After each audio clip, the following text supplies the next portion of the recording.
اللهم بارك على محمد وعلى آل محمد كما باركت على إبراهيم وعلى آل إبراهيم إنك حميد مجيد. رسول مجتبیٰ کہیے، محمد مصطفیٰ کہیے، رسول مجتبیٰ کہیے، محمد مصطفیٰ کہیے، خدا کے بعد بس وہ ہیں، اس کے بعد کیا کہیے. قابل صد تعظیم و تکریم معزز علماء کرام اور محترم معزز بزرگوں، دوستوں، عزیز نوجوان ساتھیوں، تاریخ خدام اہل سنت والجماعت کے غیور کارکنوں، ہمارا یہ سالانہ اجتماع ہے. یہ میں بارہا بات عرض کر چکا ہوں کہ یہ ہمارے اکابرین کا مسند ہے. ہم صرف یہاں اس موقع پر ان دونوں سالانہ اجتماعات میں صرف اکابرین کے اس صف میں شامل ہونے کے لیے، نام لکھوانے کے لیے حاضر ہوتے ہیں. آج بھی حاضری اسی غرض سے ہے. حضرات کا حکم ہو تو پھر اس موقع پر کچھ عرض معروض بھی کر دیتے ہیں. آج کی اس نشست میں اس وقت دو باتیں عرض کرنا ہے. پہلی بات جو اس نشست میں عرض کرنی ہے وہ میلاد کے حوالے سے ہے. اس بات کو سمجھنے کے لیے ایک تمہید ہے.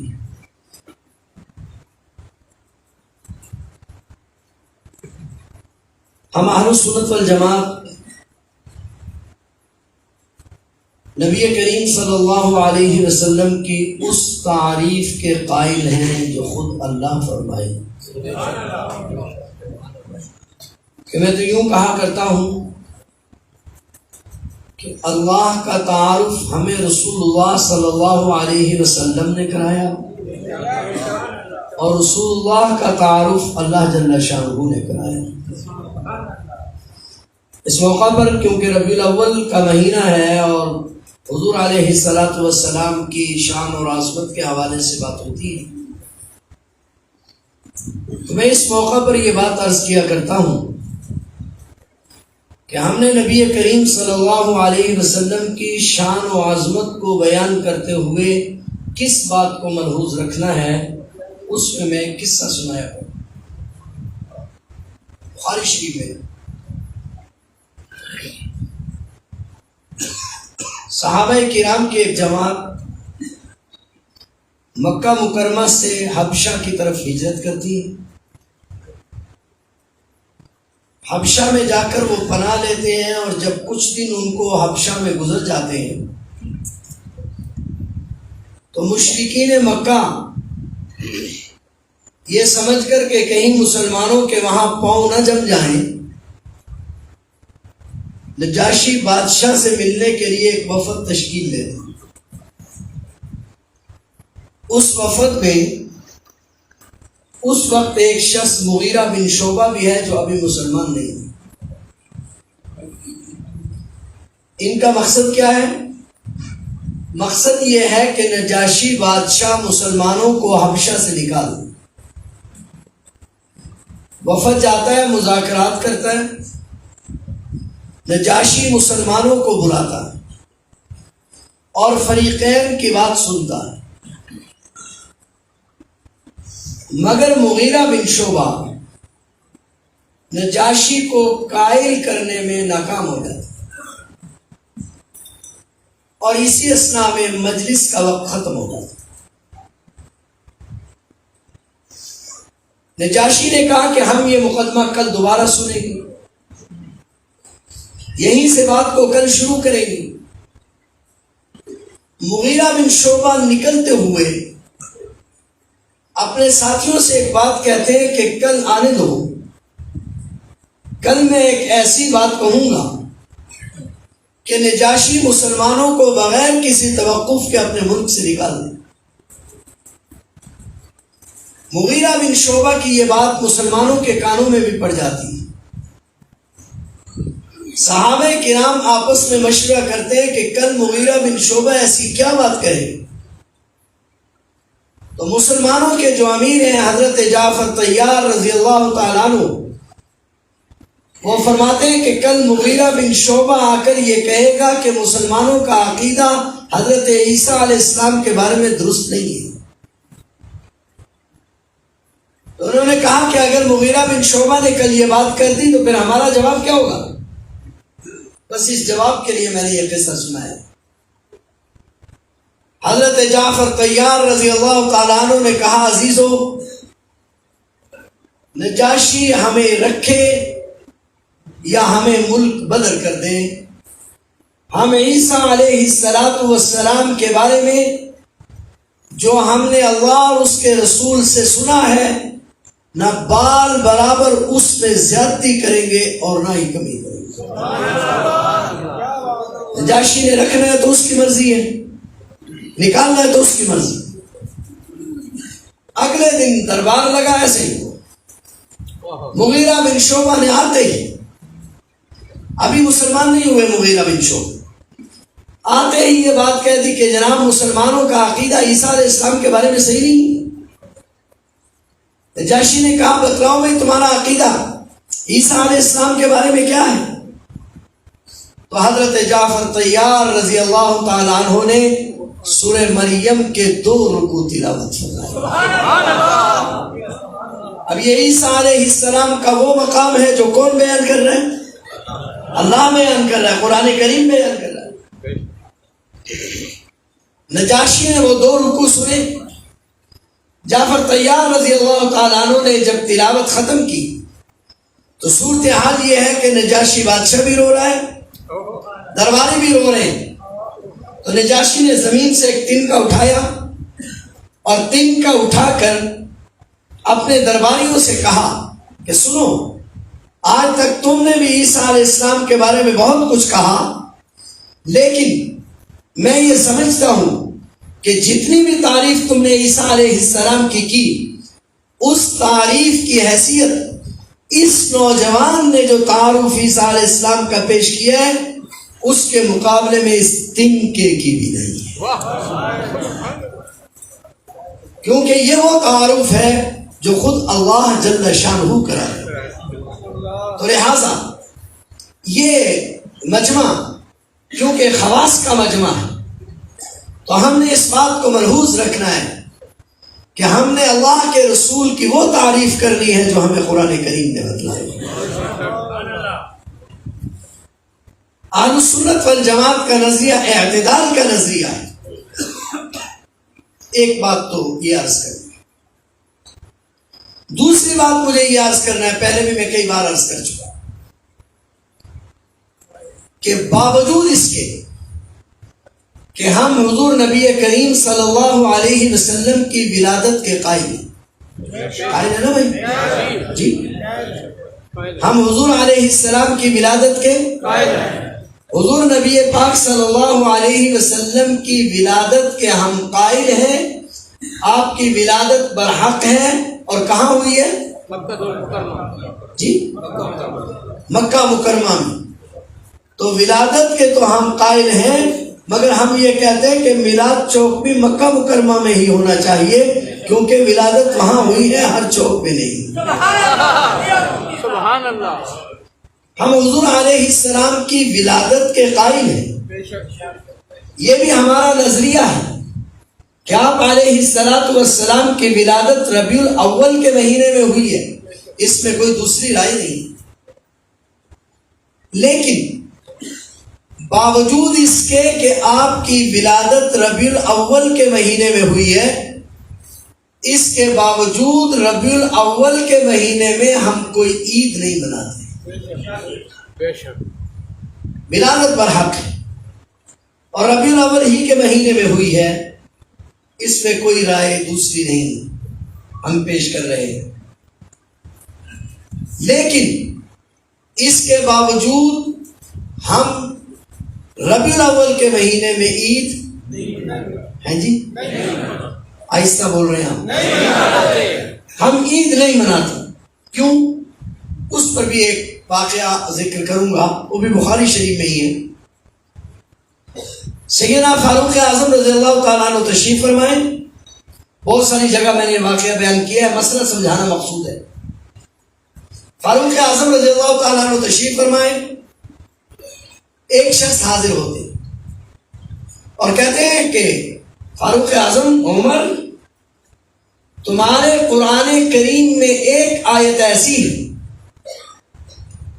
اگر وہ آیت کبھی ہماری کسی کتاب میں ہوتی، یعنی تورات، زبور، انجیل میں بنی اسرائیل پر جو کتابیں آئی ہیں، اگر وہ آیت ہماری کسی کتاب میں ہوتی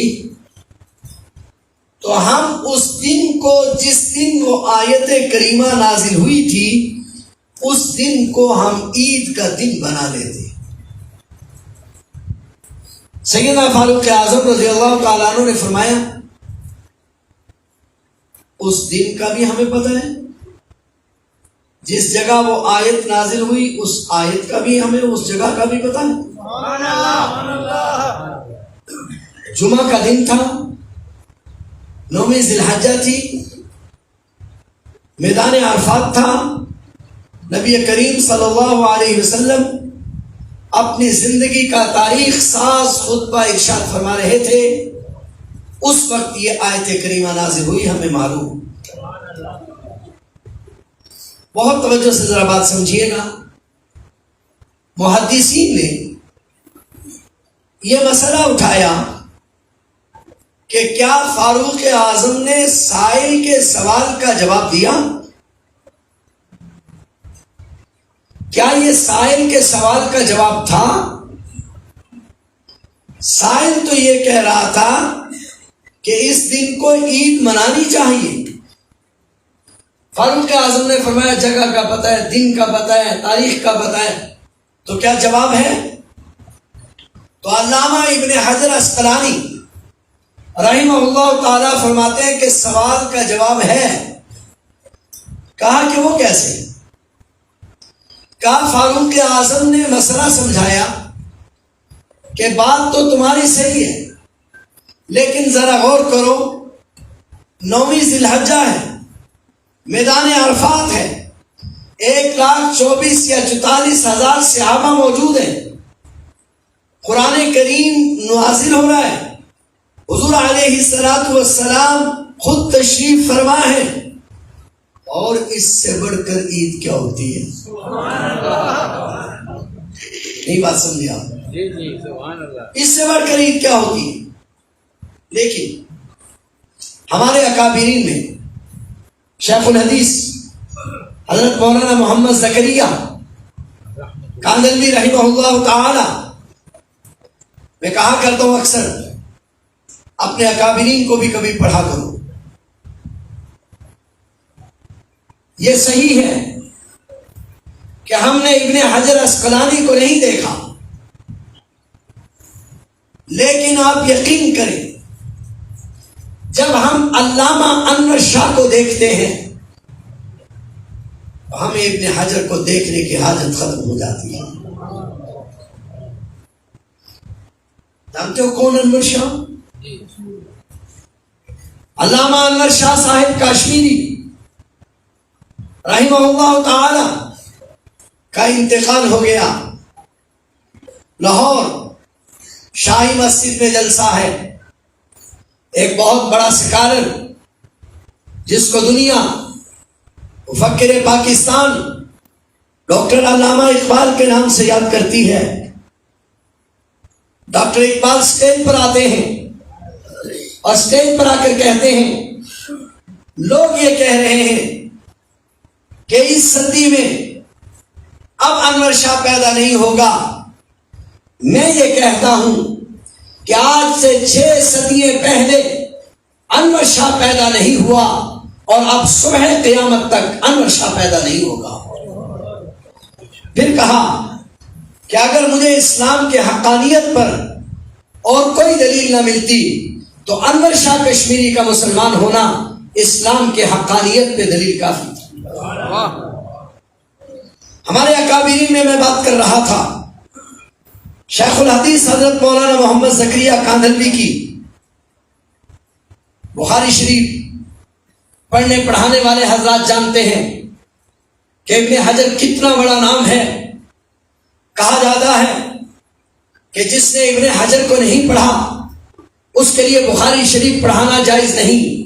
مگر اللہ کی قسم بڑے شرح صدر کے ساتھ پورے حواس کی موجودگی میں کہہ رہا ہوں، بخاری شریف کے وہ مغلق مقامات جہاں ابن حجر عسقلانی رحمہ اللہ تعالی بھی ٹھہر جاتے ہیں، اس مقام پر اگر قلم چلتا ہے تو محمد زکریا کا.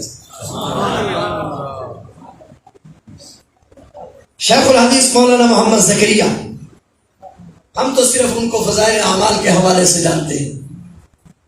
بہت بڑا نام ہے محمد زکریا. آپ نے شاید نام سنا ہو، ابو داؤد شریف کی شرح ہے بذل المجہود. یہ حضرت کے مرشد اور استاد حضرت مولانا خلیل احمد سہارنپوری نور اللہ مرقدہ اور حضرت شیخ الحدیث مولانا محمد زکریا رحمہ اللہ تعالی استاد و شاگرد دونوں نے اس کو لکھا ہے.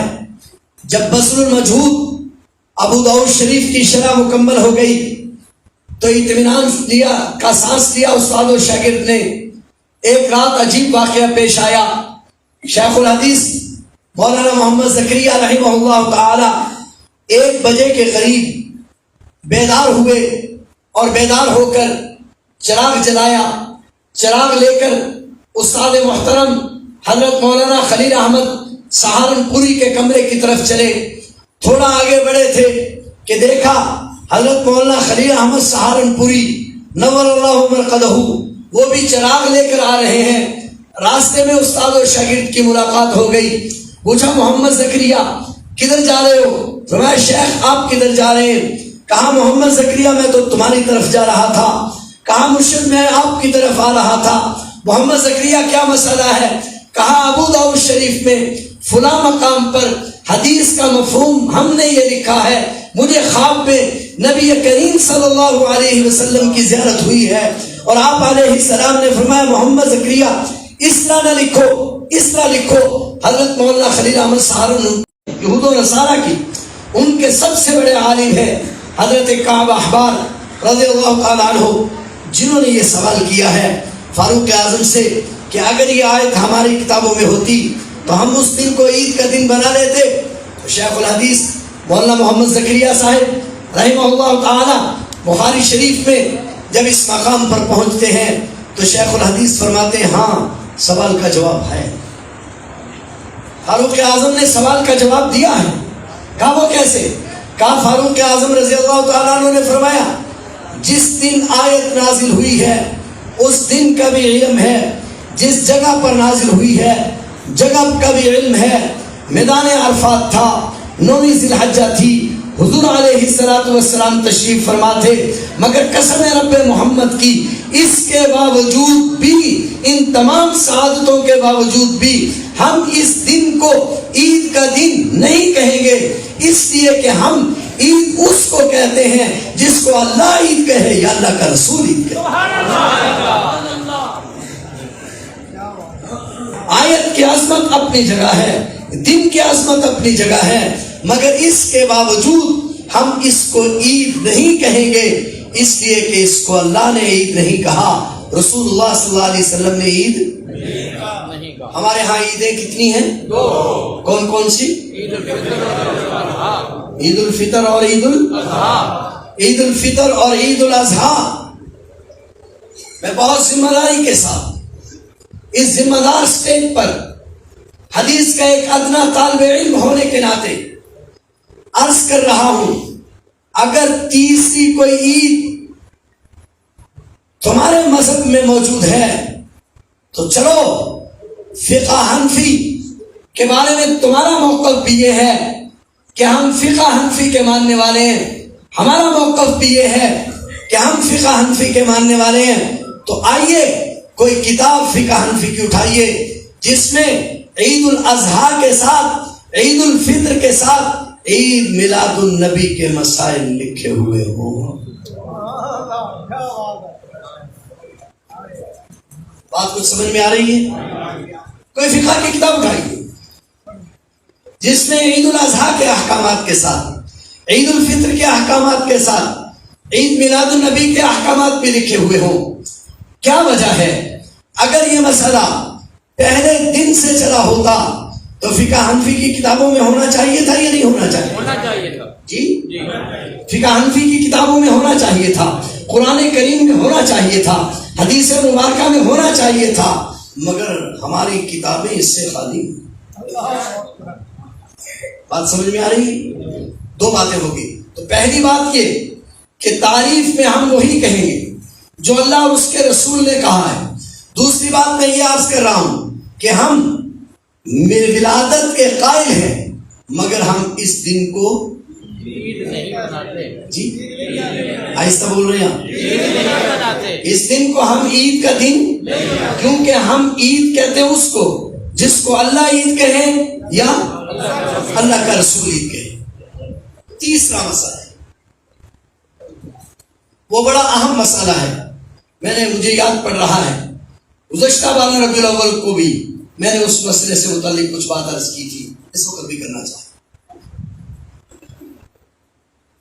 لفظ دو یاد کر لیجئے، مفہوم پھر میں عرض کرتا ہوں۔ ہمارا عقیدہ تسلسل امت ہے، تذلیل امت نہیں۔ بے شک بے شک، لفظ ذرا یاد کیجئے، ہمارا عقیدہ تسلسل امت ہے، تذلیل امت نہیں۔ پھر دوہراؤ، ہمارا عقیدہ تسلسل امت ہے، تذلیل امت نہیں۔ مطلب سمجھیں، نبی کریم صلی اللہ علیہ وسلم ہمارا عقیدہ ہے اللہ کے آخری نبی اور رسول ہے، ہمارے نبی پر اترنے والا دین، ہمارے نبی پر نازل ہونے والی کتاب اللہ کی آخری کتاب ہے۔ ہمارے نبی سے پہلے، ذرا بہت توجہ کیجیے گا، وقت تھوڑا ہے، میں نے باتیں زیادہ عرض کری۔ ہمارے نبی سے پہلے کسی نبی نے یہ دعویٰ نہیں کیا کہ میں ساری کائنات کا نبی بن کر آیا ہوں۔ ہمارے نبی سے پہلے کسی نبی نے یہ دعویٰ نہیں کیا کہ مجھ پر دین مکمل ہو گیا، بلکہ جناب عیسیٰ تو فرما رہے ہیں میری شریعت میں بنی اسرائیل کے مسائل کا حل ہے۔ جناب موسیٰ علیہ السلام فرما رہے ہیں میری شریعت میں بنی اسرائیل کے مسائل کا حل ہے۔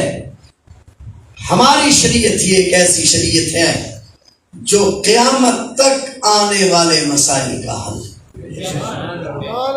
بہت توجہ سے بات سمجھیے۔ لہذا ہمارے نبی پر جب دین مکمل ہو گیا، بہت توجہ چاہوں، جب ہمارے نبی پر دین مکمل ہو گیا اور اعلان کر دیا گیا الیوم اکملت لکم دینکم، اگر آپ اس آیت پر تھوڑا سا غور فرما دیں، الیوم اکملت لکم دینکم واتممت علیکم نعمتی ورضیت لکم، یہ 4 مرتبہ قرآن نے جمع کا صیغہ بولا ہے۔ پہلے دین کی نسبت تھی حضور علیہ السلام کی طرف، اب کم کے مخاطبین ہیں صحابہ کرام رضوان اللہ تعالیٰ عنہم اجمعین، کہ ہم نے تمہارا دین مکمل کر دیا۔ وَأَتْمَمْتُ عَلَيْكُمْ نِعْمَتِي، ہم نے تم پر نعمت کو مکمل کر دیا۔ وَرَضِيتُ لَكُمُ الْإِسْلَامَ دِينًا، ہم نے تمہارے لیے دین اسلام کو پسند کر لیا۔ تو ہمارے سے پہلے کسی امت کی طرف دین کی نسبت نہیں کی گئی۔ میں بہت ذمہ داری سے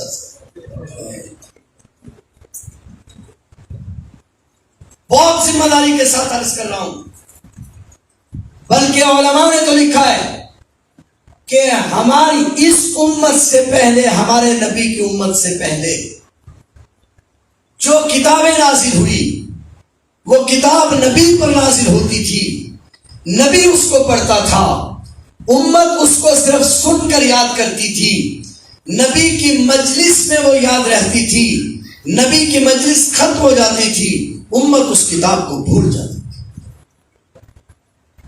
یہ اعزاز صرف اس قرآن کریم کو حاصل ہے اور اس امت کو حاصل ہے کہ یہ قرآن کریم کو جس طرح نبی پڑھتا ہے امت بھی پڑھتی ہے۔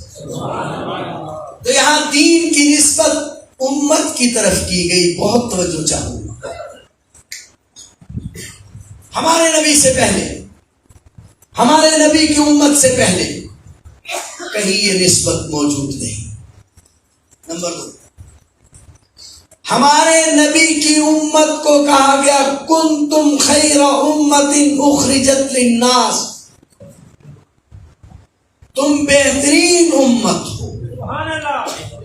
اخرجت للناس لفظی معنی تو ہے کہ تم لوگوں کے لیے نکالے گئے ہو، مگر مفسرین نے ایک عجیب معنی کیا ہے، کنتم خیر امہ، تم بہترین امت ہو، اخرجت للناس، تمہیں لوگوں کے پیشوا بنا کر نکالا گیا ہے۔ تأمرون بالمعروف وتنہون عن المنکر، اس لیے کہ تم نیکی کا حکم کرتے ہو اور تم برائی سے روکتے ہو۔ ہمارے اس امت سے پہلے، ہمارے نبی کی امت سے پہلے کسی امت کے لیے یہ الفاظ نہیں کہے گئے۔ توجہ سے میں اس بات کی طرف جانا چاہ رہا ہوں کہ ہمارا عقیدہ تسلسل امت ہے، تذلیل امت نہیں۔ عنوان یاد رکھیں، دین کامل کی نسبت اس امت کی طرف کی گئی، اس سے پہلے نہیں کی گئی۔ بہترین امت جو لوگوں کے پیشوا بنائے گئے ہو، اس امت کو کہا گیا، اس سے پہلے کسی کو نہیں کہا گیا۔ امت وسطا، امت وسطا، وسط امت، اس امت کو کہا گیا۔ یہی وہ امت ہے جو قیامت کے دن سابق انبیاء علیہم السلام کی گواہی دے گی۔ شہداء کہا گیا اس امت کو کہ یہ امت وسط ہے۔ قیامت کے دن جب انبیاء علیہم السلام اللہ کے دربار میں اپنے امتیوں کو لے کر پیش ہوں گے تو بہت ساری امتیں ایسی ہوں گی جو انبیاء علیہم السلام کے بارے میں کہیں گی کہ یا اللہ ان نبیوں نے ہم تک دین نہیں پہنچایا۔ انبیاء علیہم السلام کہیں گے اللہ ہم نے دین پہنچایا ہے۔ اللہ جل شانہ پوچھیں گے گواہ پیش کرو، تو تمام انبیاء علیہم السلام گواہ کے طور پر اس امت کو پیش کریں گے۔ پوچھا جائے گا تم تو موجود نہیں تھے، تم کس بنیاد پر گواہی دے رہے ہو؟ تو یہ امت کہے گی یا اللہ ہم تو موجود نہیں تھے، مگر ہمیں مخبر صادق جناب نبی کریم صلی اللہ علیہ وسلم نے خبر دی۔ اس امت کو بہترین امت کہا گیا، دین کی نسبت اس امت کی طرف کی گئی۔ اس امت کو سابقہ انبیاء علیہ السلام پر بطور گواہ کے پیش کیا گیا۔ یہ تمام امت کی بات ہے اور اس امت کا اولین فرد، اولین جماعت وہ جماعت صحابہ کرام رضوان اللہ تعالیٰ عنہ۔ بہت توجہ سے۔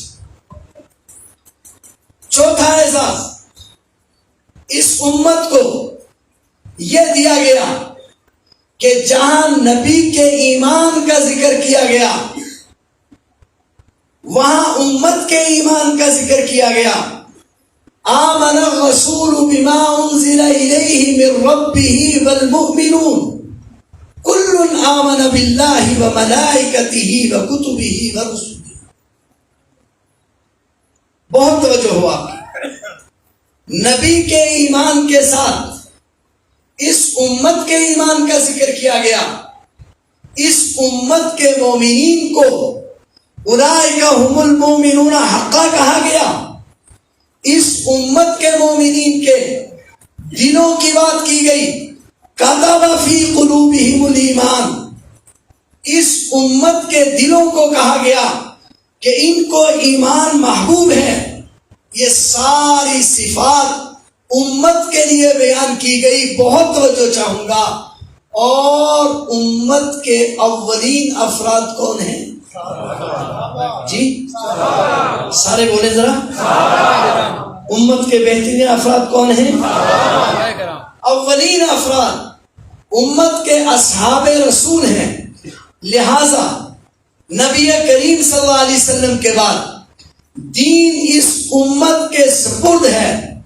یہود و نصارہ کیونکہ اپنی کتابوں میں تبدیلیاں کر چکے، یکتبون الکتاب بایدیہم ثم یقولون ھذا من عند اللہ، وہ اپنے ہاتھوں سے کتاب لکھتے اور پھر کہتے کہ یہ اللہ کا کلام ہے. لہذا یہود و نصارہ نے اس امت کو، اس امت سے دین کو ختم کرنے کے لیے جو پہلا ہتھیار استعمال کیا وہ تذلیل امت کا تھا. الفاظ میں ذرا مشکل بول رہا ہوں. ہمارا عقیدہ تسلسل امت ہے. بالکل. یہود و نصارہ نے کہا تذلیل امت. تذلیل امت کا کیا مطلب؟ وہ صحابہ جو حضور پر ایمان لائے تھے، وہ صحابہ جنہوں نے حضور کے پیچھے نمازیں پڑھی تھی، وہ صحابہ جن کو قرآن نے اولئک هم الراشدون کہا تھا، وہ صحابہ جن کو قرآن نے اولئک هم المؤمنون حقا کہا تھا، وہ صحابہ جن کو قرآن نے فَإِنْ آمَنُوا بِمِثْلِ مَا آمَنْتُمْ بِهِ فَقَدْ اهْتَدَوْا کہہ کے ان کو معیار بنایا تھا. یہود نے سب سے پہلے ایک شخص یہودیوں میں سے عبداللہ بن سلام منافقانہ طور پر مسلمان ہوا، اور منافقانہ طور پر مسلمان ہو کر اس بدبخت نے ان اصحاب رسول کے متعلق جن کو قرآن نے اولئک هم المؤمنون حقا کہا تھا، جن کو قرآن نے اولئک هم الراشدون کہا تھا، ان کے متعلق کہا کہ وہ گمراہ ہو گئے تھے.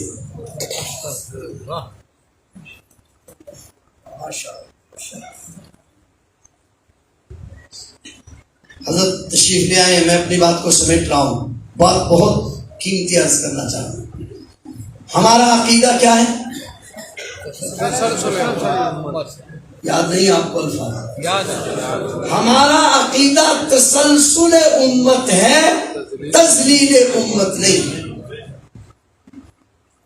اب قرآن نے تو، اللہ نے تو دین کی نسبت ان کی طرف کر کے ان کو معیار بنایا تھا، مگر ایک بدبخت قوم جو یہود سے آئی تھی انہوں نے آ کر سب سے پہلے یہ کہنا شروع کیا کہ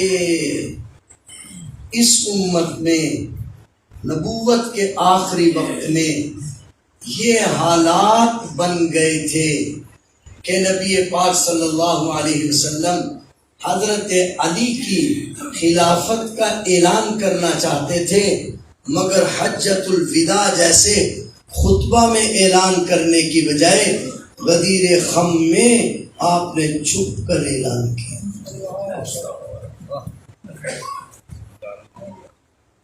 بہت توجہ ہے.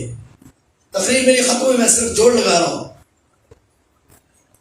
اس امت کے یہود نے یہ کہا، یہود نے اس امت کے بارے میں یہ کہا کہ نبی کریم صلی اللہ علیہ وسلم، ہمارا عقیدہ اہل سنت کا عقیدہ، اہل ایمان کا عقیدہ، سب انبیاء علیہ السلام کامیاب اور ہمارے نبی سب سے بڑھ کر کامیاب، مگر ان بدبختوں نے یہ کہا کہ نبی کریم صلی اللہ علیہ وسلم کا انتقال تو ایسی حالت میں ہوا کہ آپ خلافت لکھوانے کے لیے کاغذ قلم مانگتے رہے، مگر کسی نے کاغذ قلم نہیں دیا. ہے توجہ آپ کی؟ بات سمجھ رہے ہیں؟ میں ایک موڑ پر جانا چاہ رہا ہوں، بہت توجہ رہے، میری بات ختم ہوئی، بس بات کو تھوڑا سا سمجھ جائیے. وہ عبداللہ بن سبا یہودی النسل، اس نے اگلی بات کہی، قرآن تو ان لوگوں کو پیش کر رہا تھا معیار بنا کر، قرآن تو ان کو وسط امت کہہ رہا تھا، قرآن تو ان کو انبیاء علیہ السلام پر گواہ کے طور پر پیش کر رہا تھا. اور ان بدبختوں نے کہا کہ یہ تو اس حالت میں حضور علیہ السلام کی زندگی کے آخری ایام تو ایسے گزرے کہ حضور علیہ السلام کا انتقال ہونے کی دیر تھی کہ حضور کی بیٹی کے گھروں کو جلا دیا گیا، دروازوں کو آگ لگا دی گئی اور طرح طرح کے ظلم و ستم کر دیے گئے. حضور علیہ السلام اتنے مجبور ہو گئے، اہل بیت اتنے مجبور ہو گئے کہ حضور علیہ السلام کا جنازہ بغیر کفن دفن کے پڑا رہا. یہ پہلا نظریہ تھا جو اس امت میں آیا، تذلیل امت کے سارے افراد گمراہ ہے. توجہ، بس اب جوڑ لگانا ہے. میں کیا کہہ رہا ہوں کہ ہمارا نظریہ تسلسل امت کا ہے کہ صحابہ کرام کے پاس دین آیا اور قیامت تک دین مسلسل چلتا رہے گا. دین کے مخالف سب سے بڑی قوت یہود، انہوں نے جو دنیا میں سب سے پہلا نظریہ متعارف کرایا وہ تذلیل امت کا تھا کہ خلافت کے مسئلہ میں پوری امت اس وقت کون تھے؟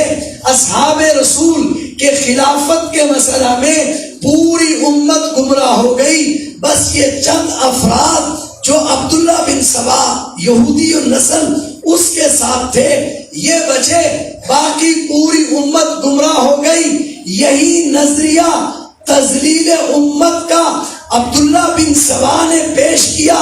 اولاً یہ عقیدہ رافضیت کہلایا، ثانیاً یہ عقیدہ خارجیت کہلایا، اور اس کے بعد یہی عقیدہ قادیانیت کہلایا. آج یہی عقیدہ غامدیت کہلانا. بے شک بے شک بے شک. یہی مرزا غلام احمد قادیانی کا عقیدہ تھا کہ میرے سوا ساری امت گمراہ ہے. یہی کیپٹن مسعود الدین عثمانی کا نظریہ تھا کہ میرے سوا ساری امت گمراہ ہے. یہی جاوید احمد غامدی کا نظریہ ہے کہ میرے سوا ساری امت گمراہ ہے. یہی محمد علی مرزا کا عقیدہ ہے کہ میرے سوا ساری امت گمراہ ہے. امت کا عقیدہ تسلسل امت ہے، تذلیل امت نہیں. بے شک. جزاک اللہ. تبارك الذي نزل الفرقان على عبده ليكون للعالمين نذيرا.